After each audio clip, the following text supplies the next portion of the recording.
사랑하는 형제 여러분, 10월 15일 화요일 새벽 목상에 오신 것을 환영합니다.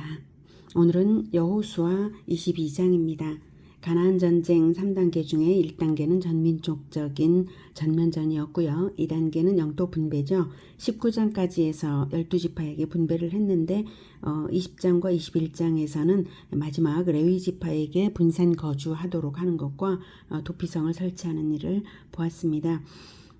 하나님의 약속대로 드디어 가나안 땅이 완전히 이스라엘에게 이제 넘어온 것입니다. 하나님의 약속의 성취. 그러므로 이스라엘은 하나님의 나라가 되는 것이죠. 자, 이제 다음 단계는 뭐냐면 이제 각 지파로 돌아가서 이제 자기 땅으로 돌아가도록 하는 때가 드디어 이제 된 것입니다. 이제 요단 동쪽 지파들은 이날을 아주 간절히 기다렸어요. 왜 그러냐면 요단 동쪽 지파들은 요단 동쪽에 이미 모세 때에 이미 분배를 받아서 거기에 이제 어린 자녀들과 이제 아내들은 거기에 남아 있거든요. 그러니까 너무나 돌아가고 싶잖아요. 지난 7년 동안 전쟁이 아마도 한 5년여 정도 전쟁이 치러졌고 이 땅을 분배받는 기간이 또 2년여 정도 이제 된 것 같아요. 그래서 그 7년 동안 돌아가지 못하고 있었는데 이제 드디어 요단 동쪽으로 돌아가게 되었거든요. 너무나 기쁜 날이죠. 자, 그런데요. 요단 동쪽 지파들이 요단강 건너간 후에 신앙생활을 잊으면 어쩌죠? 이제는 거리도 멀어지고 요단강이 마치 국경선과도 같은 역할이 되어버린다면 요단 서쪽에 유일하게 성막은 유일하게 요단 서쪽에만 있고 그래서 요단 서쪽으로도 나오지도 않고 요단 동쪽에서 스스로 더러워져 가면 안 되겠는데요. 요단 동쪽에도 제단과 성막을 따로 세워도 될까요? 오늘 22장에 그 대답이 나옵니다. 22장 듣겠습니다. 22장.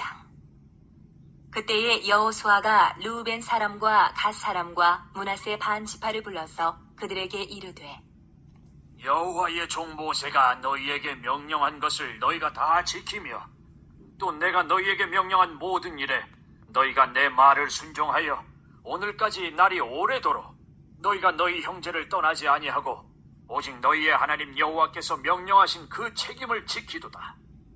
이제는 너희의 하나님 여호와께서 이미 말씀하신 대로 너희 형제에게 안식을 주셨으니 그런즉 이제 너희는 여호와의 종 모세가 요단 저쪽에서 너희에게 준 소유지로 가서 너희의 장막으로 돌아가되.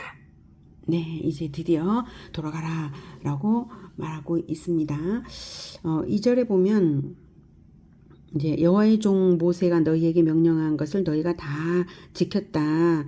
너희에게 명령한 모든 일을 너희가 내 말에 순종해서 다 했다. 그래서 모세가 명령한 그것이 무엇인가 하면 모세가 요단 동쪽 두 지파 반에게 너희들에게는 먼저 땅을 이렇게 분배를 하니까 동쪽에 분배를 받았다고 해서 요단 서쪽의 전쟁과 무관한 것이 아니지 않냐. 그러니까 너희들이 먼저 요단 서쪽의 전쟁에서 너희들이 앞장서라. 이렇게 모세가 말을 했고 또 그것을 받아들여서 이제 두 지파 반은 다른 어느 지파보다도 앞장서서 요단 서쪽에서 전쟁을 치러냈거든요. 그것을 지킨 것을 칭찬하고 있는 것입니다. 동쪽의 두 지파 반은 형제로서 다른 지파들을 위해서 전쟁을 마치는 그날까지 수년간을 묵묵히 함께하고 먼저 돌아가겠다고 말도 하지 않고 기다리고 있었던 거예요. 자, 이제 5절. 오직 여호와의 종 모세가 너희에게 명령한 명령과 율법을 반드시 행하여 너희의 하나님 여호와를 사랑하고 그의 모든 길로 행하며 그의 계명을 지켜 그에게 친근히 하고 너희의 마음을 다하며 성품을 다하여 그를 섬길지니라. 하고 여호수아가 그들에게 축복하여 보내매 그들이 자기 장막으로 갔더라. 므낫세 반 지파에게는 모세가 바산에서 기업을 주었고 그 남은 반 지파에게는 여호수아가 요단 이쪽 서쪽에서 그들의 형제들과 함께 기업을 준지라. 여호수아가 그들을 그들의 장막으로 돌려보낼 때에 그들에게 축복하고 말하여 이르되 너희는 많은 재산과 심히 많은 가축과 은과 금과 구리와 쇠와 심히 많은 의복을 가지고 너희의 장막으로 돌아가서 너희의 원수들에게서 탈취한 것을 너희의 형제와 나눌지니라. 하매 네, 이렇게 귀환하는 두 지파 반에게 여호수아는 풍요한 선물을 주어서 보내는 미덕을 보였습니다. 잠시 이때 이제 지도를 다시 확인할게요. 네, 요단강이 이렇게 있어요. 갈릴리 바다 요단강 사이에. 그리고 여기에 므낫세 반지파, 갓지파, 르우벤 지파라고 하는 것입니다. 므낫세는 다시 요단 서쪽에도 이렇게 반지파가 있습니다. 그래서 두 지파 반이라고 부르는 것이고요. 그 당시 성막은 실로에 있었어요. 실로는 에브라임 지파에 있는 여기가 실로입니다. 그래서 요단강으로 나뉘어져 있기 때문에 요단 서쪽 지파들이 실로에 와서 하나님께 예배를 하는 것이 이제 어려워지는 그런 문제점이 생겼던 것이죠. 네, 그래서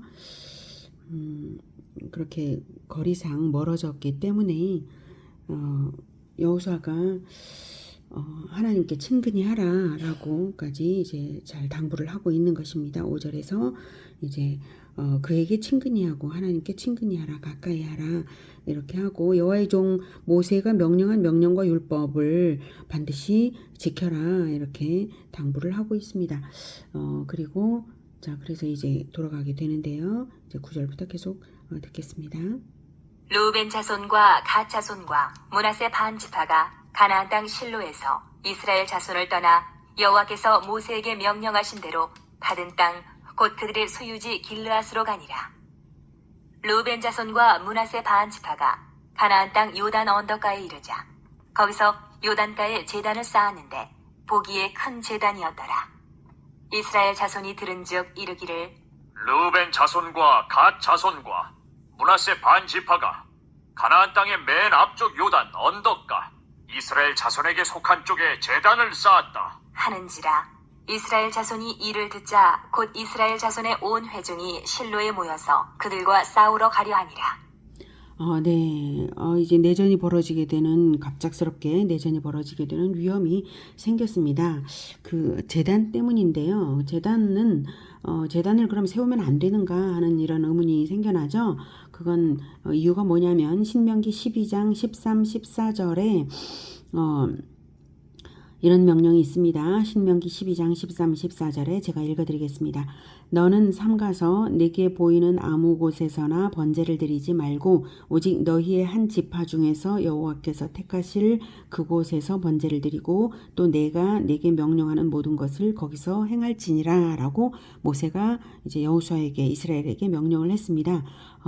아무 곳에서나 번제를 드리지 말고 오직 너희의 한 지파 중에서 여호와께서 택하실 그곳, 그래서 한 곳에서만 번제를 드리고 이제 거기에서 제사를 드리고 거기서 해라, 이렇게 신앙 행위를 거기서 해라 이렇게 명령을 한 거거든요. 이게 유일 성소, 단일 성소 명령입니다.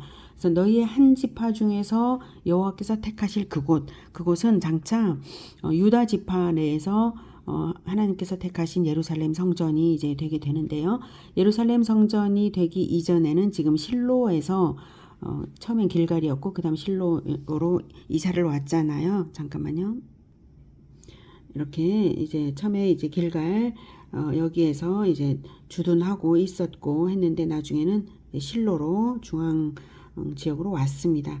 그래서 또 더 멀어지기도 했네요. 동쪽과. 자, 그런데 이제 요단강 근처에 와서 여기에서 이제 제단을, 아주 큰 제단을 세운 것이죠. 자, 그래서 요단 서쪽 지파들이 지금 오해를 하고 전쟁을 하고자 하는 것입니다. 사실 요단 동쪽 지파들이 거기에 제단을, 큰 제단을 세운 것은 제사를 하려는 목적이 아니었거든요.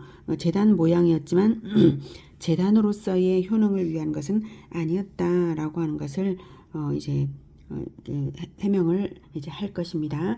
자, 아무튼 요단 서쪽 지파들은 지금 너희들이 다른 제단을 세워가지고 우리하고 갈라서려고 그러는 거야? 이러는 거예요. 왜냐하면 여호와 하나님을 섬긴다라는 그 점에서 한 형제이고 또 한 공동체인 것이지, 여호와 하나님을 섬기지 않는다면 그것은 이방인이나 마찬가지인 것이고 원수가 되는 거나 마찬가지다. 하나님을 배반하려고 그러냐, 이런 뜻으로 이제 싸우자 하고 요단 서쪽 지파들이 싸우려고 한 거예요. 계속 듣겠습니다. 13절. 이스라엘 자손이 제사장 엘르아살의 아들 비느하스를 길르앗 땅으로 보내어 루벤 자손과 갓 자손과 므낫세 반 지파를 보게 하되, 이스라엘 각 지파에서 한 지도자씩 10 지도자들을 그와 함께 하게 하니, 그들은 각기 그들의 조상들의 가문의 수령으로서 이스라엘 중에서 천부장들이라. 그들이 길르앗 땅에 이르러 루벤 자손과 갓 자손과 므낫세 반 지파에게 나아가서 그들에게 말하여 이르되, 여호와의 온 회중이 말하기를 너희가 어찌하여 이스라엘 하나님께 범죄하여 오늘 여호와를 따르는 데서 돌아서서 너희를 위하여 제단을 쌓아 너희가 오늘 여호와께 거역하고자 하느냐? 부올의 죄악으로 말미암아 여호와의 회중에 재앙이 내렸으나 오늘까지 우리가 그 죄에서 정결함을 받지 못하였거늘 그 죄악이 우리에게 부족하여서 오늘 너희가 돌이켜 여호와를 따르지 아니하려고 하느냐? 너희가 오늘 여호와를 배역하면 내일은 그가 이스라엘 온 회중에게 진노하시리라. 16절에 보면 이제 너희가 어찌하여 이스라엘 하나님께 범죄하려고 하느냐, 왜 돌아서려고 하느냐, 제단을 쌓아서 거역하려고 하느냐, 이렇게 말하고 있죠. 다른 제단을 쌓는 것은 유일성소 명령을 하신 여호와의 뜻을 배반하는 것입니다. 유일성소가 무엇을 의미하는지 그것은 잠시 후에 다시 이제 말할게요. 자, 17절에 보면 부올의 죄악으로 말미암아 여호와의 회중에 재앙이 내렸으나, 이것은 뭐냐면 시딤에서 그 요단강 그 건너오기 전에, 그 가나안 전쟁을 하기 전에 이제 시딤에서, 모세 때 일이죠. 시딤에서 모압 여인들과 음행하여서 이제 바알볼을 숭배한 사건으로 연병에 24,000명이 죽은 일이 있었어요. 그래서 그게 이제 아주 큰 일이었죠. 그래서 부올의 죄악이다라고 하면 바알부올 우상 숭배 사건이고, 하나님의 노여움을 받아서 24,000명이 죽은 일, 그걸 말합니다. 근데 그것으로 인해서 오늘까지 우리가 그 죄에서 정결함을 받지 못하였거늘이라는 말은 죄로 인한 그런 오욕의 흔적이 아직 남아있다라고 생각을 하고 있는 거고, 아직도 은밀히 이제 우상 숭배를 하는 자들이 있다라고 생각을 있는지도 모른다, 뭐 이런 정도의 어떤 암시인지도 모르겠다는 생각이 듭니다. 아무튼 아직도 정결함을 받지 못했다라고 하는 것은 또 다른 의미로는 아직 가나안 땅이 완전 정복되지도 않았고 하나님의 뜻이 완전히 지금 성취되지 않고 여전히 사명이 남아있는 이런 상태로서 우리가 계속 정결을 해야 될 그 당연한 의무가 있다라고 하는 이런 의미를 준다고 생각이 되어요. 자, 그러면서 이제 그러면 오늘 너희가 돌이켜 18절에 여호와를 따르지 아니하면 배역하면 하나님께서 내일은 그가, 즉 하나님께서 이스라엘 온 회중에게 진노하시리라. 이 말씀은 뭐냐면, 그 과거에 개인 또는 일부의 범죄로 인해서 하나님은 온 회중에게 연대 책임을 물으셨던 일들이 있죠. 바로 바알보올 숭배 사건이 그래요. 사실 이스라엘 전체가 하나님을 배반한 것이 아니었거든요. 시므온 지파를 중심으로 한 몇몇이 이렇게 배반한 것이었는데, 하나님께서는 이스라엘 전체에 연병을 내리셨고, 그리고 이제 그런 그 어려움을 당하게 하셨습니다.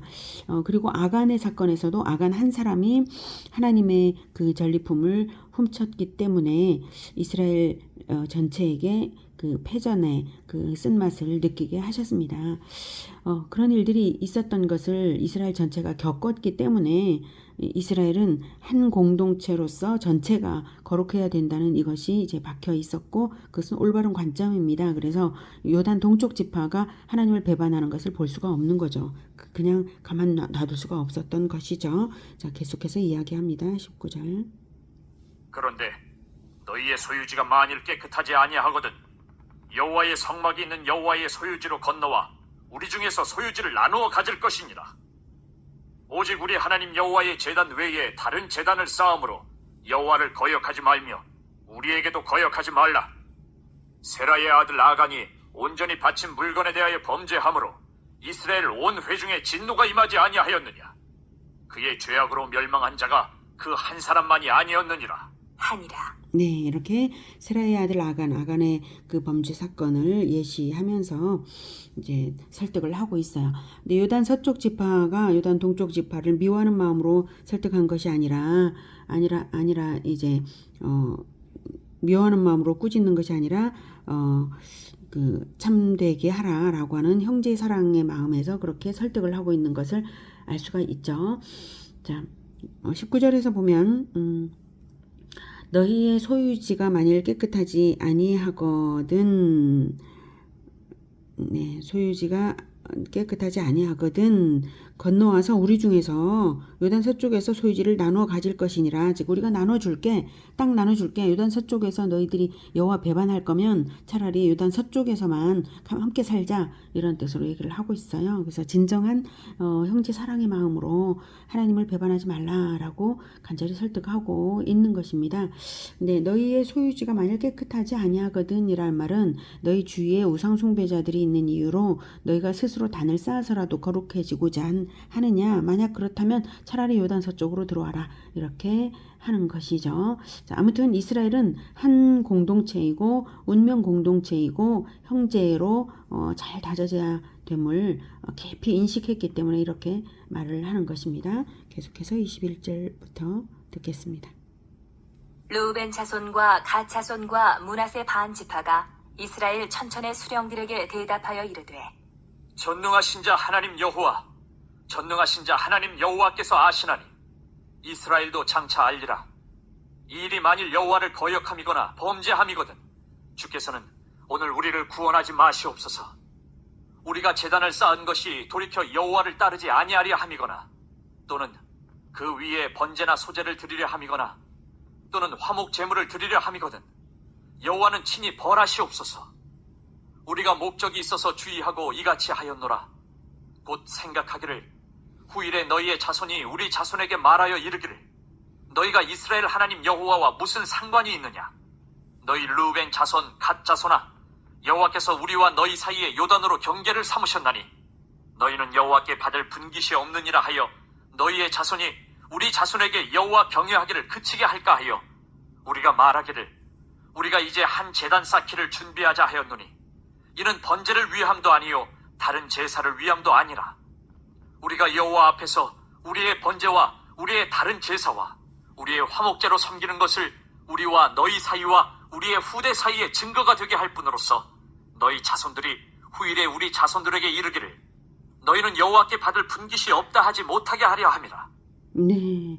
자, 여기에서 보면 우리 자손 너희의 자손들이 후일에 우리의 자손들에게 이르기를 이렇게 말할까 하노라, 말할까 염려해서 그랬다, 이렇게 말을 하고 있죠. 즉 교육적인 목적이었다 이거예요. 그러니까 지금 우리들 자신은 여호와 하나님을 잘 섬기고 있고 그리고 또 서로가 한 공동체 형제들이라는 것을 우리는 잘 알고 있는데 후대에 가서는 세월이 흐르다 보면 우리가 한 공동체인 것도 잊어버리고 또 이제 서로 이제 한 공동체로서 한 하나님을 섬기는 것을 오히려 방해하는 일이 생길 가능성이 있기 때문에 있을 수 있기 때문에 교육적인 목적으로 후대에게 그렇게 교육적인 목적으로 만들었다라고 하는 것입니다. 이것은 제사를 위한 것이 아니다라고 하는 거죠. 만약 제사를 위한 것이라면 제단만 있는 것이 아니라 성막도 있어야 되겠고 거기에서 섬기는 제사장들이 따로 또 세워져야 되는 거죠. 그렇게 생각하다 보면 그건 분명히 또 하나의 다른 성소를 만드는 것은 분명히 우상숭배가 된단 말이죠. 그래서 우리가 여기에서 화목제를 번제를 드리려고 하는 의도가 아니다, 교육적인 목적이다라고 아주 강력하게 말을 하고 있는 거예요. 그리고 또 그 교육의 목적이 또 무엇이냐면 너희의 자손들이 말을 하기를, 우리의 자손들 즉 동쪽 자손들에게 말을 하기를 너희는 여호와께 받을 분깃이 없다 하지 못하게 하려 함이라. 이 말은 뭐냐면 지금 이미 땅은 분배받았잖아요. 그러니까 더 이상 받을 땅, 지상의 땅의 분깃은 따로 없어요. 근데 여호와께 받을 분깃은 바로 천국 땅을 말하는 것입니다. 구약 시대 그 사람들도 천국에 가서 이 땅에서 받는 것처럼 그렇게 천국 땅을 받을 것을 알고 있었어요. 그래서 너희가 여호와께 받을 분깃이 없다. 즉 천국 땅에 우리만 들어갈 거지 너희들은 들어올 거 없어. 요렇게 그 서쪽 지파의 후손들이 동쪽 지파의 후손들에게 말을 하여서 천국에 함께 들어갈 공동체로서 인정하지 않을까 염려하여서 교육적인 목적으로 이것을 세웠노라라고 얘기를 하고 있는 거예요. 자, 28절 계속 듣겠습니다. 우리가 말하였거니와 만일 그들이 후일에 우리에게나 우리 후대에게 이같이 말하면 우리가 말하기를 우리 조상이 지은 여호와의 제단 모형을 보라. 이는 번제를 위한 것도 아니요 다른 제사를 위한 것도 아니라 오직 우리와 너희 사이에 증거만 되게 할 뿐이라. 우리가 번제나 소제나 다른 제사를 위하여 우리 하나님 여호와의 성막 앞에 있는 제단 외에 제단을 쌓음으로 여호와를 거역하고 오늘 여호와를 따르는 데에서 돌아서려는 것은 결단코 아니라 하리라. 네, 이렇게 말하도록 준비했다 이거예요. 그러니까 보면 28절에 제단 모형을 보라. 이게 번제를 위한 것도 아니고 다른 제사를 위한 것도 아니라, 이 말은 뭐냐면 이 제단을 아주 크게 만들었거든요. 멀리서도 봐도 야 어마어마하게 큰 제단이 있네 라고 느껴질 만큼 아주 크게 만들었다라고 하는 거예요. 근데 제단이라고 하는 것은 너무 크면 제단으로서의 효용이 없거든요. 제단은 사람이 제사장이 이 제물을 이렇게 올려놓고 거기에서 하나님께 불살라 올리고 이렇게 요제물로도 거제물로도 이렇게 이렇게 제사를 드리는 행위를 할 수가 있어야 되는데, 사람의 키보다도 훨씬 크고 높게 만들면 결국 그 제단의 효용으로서는 없는 거죠. 그래서 그거는 멀리서도 볼 수 있게 교육적인 효과로서 만든 것이지 번제나 다른 제사를 위한 것이 아니라 오직 우리와 너희 사이에 증거만 되게 할 뿐이라 증거가 되도록 하기 위한 것이다. 교육적인 효과와 증거가 되게 하기 위한 것이다. 만약에 훗날 물으면 이렇게 대답할 수 있도록 하기 위한 것이다 라고 얘기를 하는 거죠. 자, 30절 계속 듣겠습니다. 장 비느하스와 그와 함께한 회중의 지도자들 곧 이스라엘 천천의 수령들이 루벤 자손과 갓 자손과 므낫세 자손의 말을 듣고 좋게 여긴지라. 제사장 엘르아살의 아들 비느하스가 루벤 자손과 갓 자손과 므낫세 자손에게 이르되 우리가 오늘 여호와께서 우리 중에 계신 줄을 아노니 이는 너희가 이 죄를 여호와께 범하지 아니하였음이니라. 너희가 이제 이스라엘 자손을 여호와의 손에서 건져내었느니라 하고 제사장 엘르아살의 아들 비느하스와 지도자들이 루벤 자손과 갓 자손을 떠나 길르앗 땅에서 가나안 땅 이스라엘 자손에게 돌아와 그들에게 보고하매 그 일이 이스라엘 자손을 즐겁게 한지라. 이스라엘 자손이 하나님을 찬송하고 르우벤 자손과 갓 자손이 거주하는 땅에 가서 싸워 그것을 멸하자 하는 말을 다시는 하지 아니하였더라. 르우벤 자손과 갓 자손이 그 제단을 에시라 불렀으니 우리 사이에 이 제단은 여호와께서 하나님이 되시는 증거라 함이었더라. 네, 엣은 증거, 증언이라는 뜻입니다. 이것이 우리와 함께 여호와 하나님을 섬기는 형제가 아니다라고 하는 증거다. 하나님이 우리의 하나님이 되신다라고 하는 증거다라고 말을 하고 있습니다. 자, 이렇게 해서 제단 건립으로 인한 오해 사건을 이제 기록을 하는 의도는 후대 이스라엘에게 정착 초기 백성들의 그 순수한 신앙을 보여줌으로써 귀감이 되게 하는 것이죠. 요단 동쪽 지파 사람들은 이렇게 돌을 이렇게 세워서 기념이 되게 하는 것을 누구에게 배웠냐면 바로 요단 과거에 7년 전에 요단강을 건너갈 때에 하나님께서 물을 끊어 놓으셨고 거기에다가 12돌을 이제 너희들이 그 머물렀던 그 유숙했던 진에다가 세워라 이런 말씀을 하셨고, 또 요단강 가운데에도 여호수아가 돌을 세웠었잖아요. 그리고 또 에발산에도 돌을 세워가지고 이렇게 그 하나님의 말씀을 기록하고 이런 것들이 있었거든요. 그래서 돌을 세워서 기념하는 이것을 이제 배웠기 때문에 요단 동쪽 지파들은 그렇게 했던 것입니다. 그래서 아무튼 이런 사건 자체가 이제 더더욱 그들에게 교육적인 효과가 되어서 서로가 이제 우리는 한 공동체다라고 하는 것을 더욱 확인시키는 계기가 되었습니다. 자, 성도란 하나의 천국 안에 새하늘과 새 땅을 공유하며 영원히 살아갈 형제들이 바로 성도들입니다. 우리는 믿음의 형제들입니다. 마땅히 하나가 되어야 한다는 이제 구속사적 대진리의 하나를 여기서 배우게 됩니다. 자, 구약 시대에도 머리신 그리스도만을 믿는 가르침, 오직 그리스도의 법도만을 붙들도록 하시는 하나님의 장치, 그것이 바로 유일성소입니다. 오직 유일성소라야 되는 이유, 그것은 바로 우리가 하나님을 섬기는 그 진리가 딱 하나인 것이지 진리가 달라져서는 안 되고, 우리가 섬기는 분이 오직 하나님 한 분이시지 다른 신을 섬기는 것이 아니라는 것을 분명히 하는 것, 그것이 바로 유일성소입니다. 머리이신 그리스도를 붙드는 것이 생명이고 진리입니다. 예수님은 하나님의 독생자이시고 우리가 하나님만을 섬긴다는 것은 오직 그리스도만을 섬기는 것으로서 나타나는 겁니다. 왜냐하면 그리스도만이 하나님의 독생자이시니까 그렇습니다.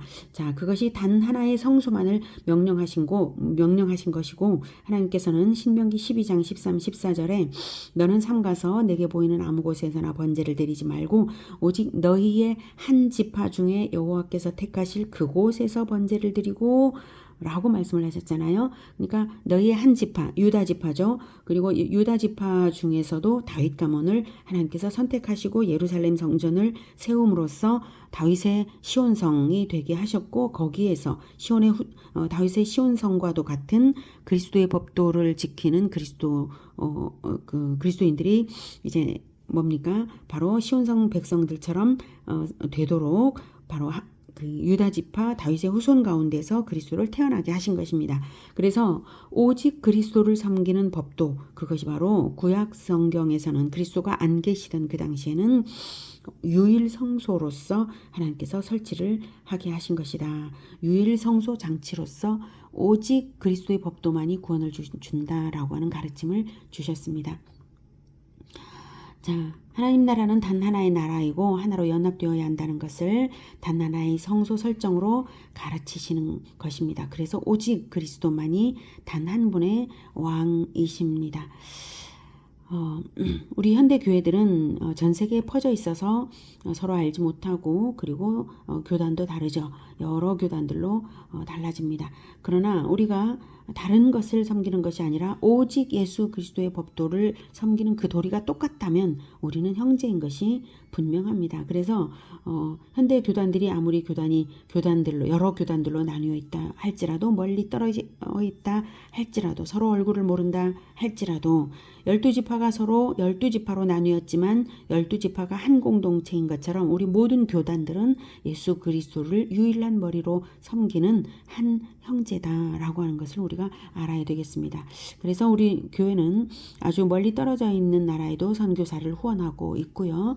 또 동아시아에도 우리가 잘 모르는 그러한 사람들을 위해서도 신학교를 세우고자 하고 도전하고 있습니다. 성경은 신약만 아니라 구약 성경까지 전체가 그리스도를 가르치는 말씀입니다. 오직 그리스도를 본받아 살면서 그리스도를 머리로 붙들어 하나로 연합하는, 그래서 오직 하나님만을 섬기는, 예수님을 잘 배우는 형제, 우리 모두가 형제, 한 공동체가 됨으로써 끝까지 사랑으로 남는, 새하늘과 새 땅에 남는 우리 모두가 되기를 기원합니다. 기도하겠습니다. 하나님 아버지, 오늘도 귀한 말씀 가르쳐 주셔서 감사합니다. 우리가 얼굴을 모르는 자들이라고 할지라도 오직 예수 그리스도의 법도를 섬기는 그것으로서 우리는 한 형제요, 새하늘과 새 땅에서 오직 한 하나님을 섬기면서 영원히 살아갈 것을 믿습니다. 하나님, 우리가 먼 나라에까지도 복음을 전하고 형제들을 돕는, 선교사들을 돕는 이 도리를 끝까지 잊어버리지 않게 도와주시옵소서. 그리고 우리가 혈통이 서로 다르더라도 한 형제로서 형제를 가지고 사랑하며 살 수 있게 도와주시옵소서. 예수 그리스도 이름으로 기도드립니다. 아멘. 이어서 개인 기도하시겠습니다.